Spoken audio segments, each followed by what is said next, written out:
बिहार की राजनीति पर देश की निगाहें हैं। आरजेडी सुप्रीमो लालू प्रसाद यादव और बिहार सीएम नीतीश कुमार के संबंध आगे कौन सा मोड़ लेते हैं, इस पर पूरे देश की निगाहें हैं। पर जिस तरह बिहार की पूर्व मुख्यमंत्री और लालू प्रसाद यादव की पत्नी राबड़ी देवी के बर्थडे को नीतीश कुमार ने अवॉइड किया है, उससे यही लगता है कि दूरियां कम होने वाली नहीं है। नीतीश कुमार ने जेडीयू के अध्यक्ष ललन सिंह को हटाकर खुद अध्यक्ष बनने के बाद समझा जा रहा था कि अब आई गई हो गई, पर मामला ठंडा पड़ता नहीं दिख रहा है। जाहिर है कि लालू प्रसाद यादव भी चुपचाप नहीं बैठे होंगे, वह अब ईंट का जवाब पत्थर से देने की तैयारी कर रहे होंगे। जेडीयू और आरजेडी के कार्यकर्ताओं और शुभचिंतकों से अधिक इस लड़ाई पर कांग्रेस और बीजेपी की निगाह है। ललन सिंह को लेकर जो भूकंप जेडीयू में आया है, वो लगता है कि आरजेडी ही नहीं, बिहार की राजनीति में सुनामी लाने वाला है। बिहार में महागठबंधन सरकार बनने के बाद ऐसे अवसर अक्सर देखने को मिल जाते हैं जब सीएम नीतीश कुमार लालू प्रसाद के घर पहुंच जाते थे या लालू प्रसाद और तेजस्वी खुद नीतीश कुमार के घर पहुंच जाते थे।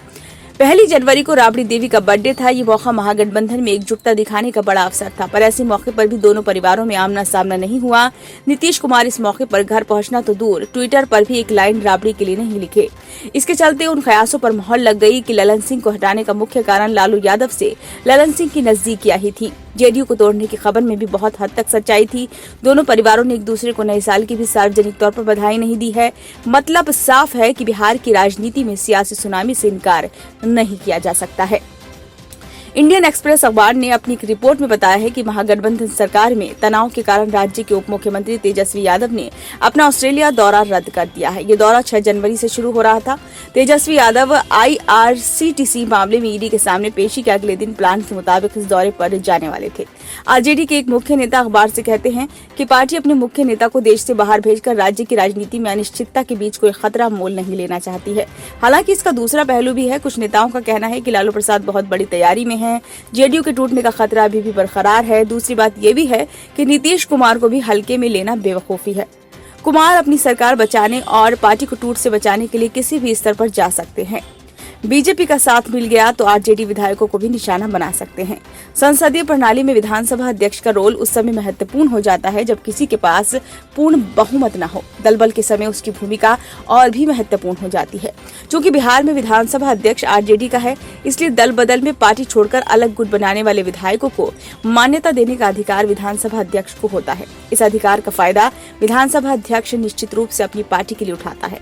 खबर है कि बिहार विधानसभा के अध्यक्ष अवध बिहारी चौधरी को लालू प्रसाद यादव ने अपने आवास पर बुलाया और उनसे लंबी बातचीत की है। मतलब साफ है कि अवध बिहारी चौधरी से लालू यादव ने विधानसभा की गुणागणित समझी होगी। बिहार बीजेपी लगातार कह रही है कि कभी भी नीतीश कुमार को हटाकर लालू यादव तेजस्वी को सीएम बनाने की घोषणा कर सकते हैं। ये सब विधानसभा अध्यक्ष की सहमति से ही संभव हो सकता है। बिहार विधानसभा में सबसे अधिक 79 विधायक आरजेडी के हैं। उसके बाद बीजेपी के 78 विधायक हैं, जेडीयू के 45, कांग्रेस के 19, वाम दल के 16, जीतन राम मांझी की पार्टी से 4 विधायक और AIMIM और निर्दलीय एक विधायक हैं।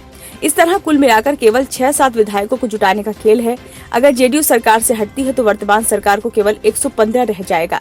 राजनीतिक विश्लेषकों का कहना है कि अगर 7 विधायक आरजेडी जेडीयू से तोड़ ले या 14 विधायकों को विधानसभा अध्यक्ष सस्पेंड कर दें तो भी आरजेडी सरकार बना लेगी।